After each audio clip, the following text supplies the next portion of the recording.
This is the True Freehold Stories with your host, Arthur Kenobi.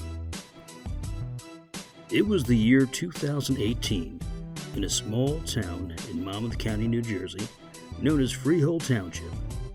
Here lived a group of young filmmakers searching for an identity for their group. But clearly, one of them stood out amongst the rest, and his name was Nicholas. Yeah, Nick used to be really cool, you know? Always wearing that Zoo York shirt and rocking that curly haircut. Nick was a fucking jerk. He used to be one of the smartest guys in town, I tell you. The attention just got to his head.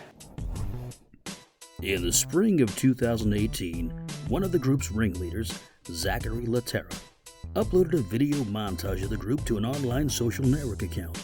He titled it, Gangsters of Freehold, bringing Nick and the group to a whole new audience.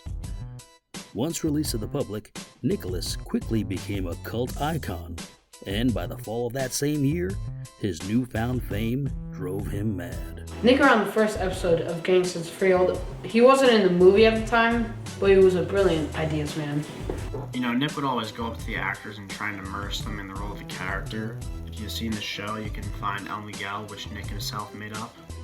It was April 5th, 2019. The day that Nicholas officially became part of the Gangsters of Freehold universe. Many say that this was the beginning of the end. He was a madman. You know, at some point he almost killed Nigel. It's all because of that underground slapboxing. Studies show that 90% of overconfidence comes from illegal fighting. Nick was a big part of that community, and it clearly showed on camera. Nick got worse by episode 2. He stopped giving useful tips. He began harassing the other actors. No one got worse than poor Casey. Oh, poor Casey, man. Nick really honed in on him from the first time he messed up his lines. You see, Casey, who plays Nigel, had a very frail body, and he wasn't that much of a... Well, let's just say he was very emotional. So do you think the pressure of uploading episodes of Gangsters of Freehold made him, mad in a sense? What? No, we barely uploaded an episode. We got to episode 3 and then Detective Shaggy left and, we stopped for months after that. I bet it was Ethan Barnes' fault. Yeah, that's the kid. He was Nick's slapboxing buddy.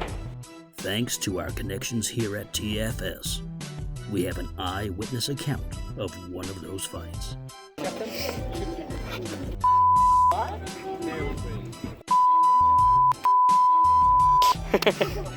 What are you guys slapboxing? Another one. Ethan? Oh, he was trouble. It's his fault that Nick went mad.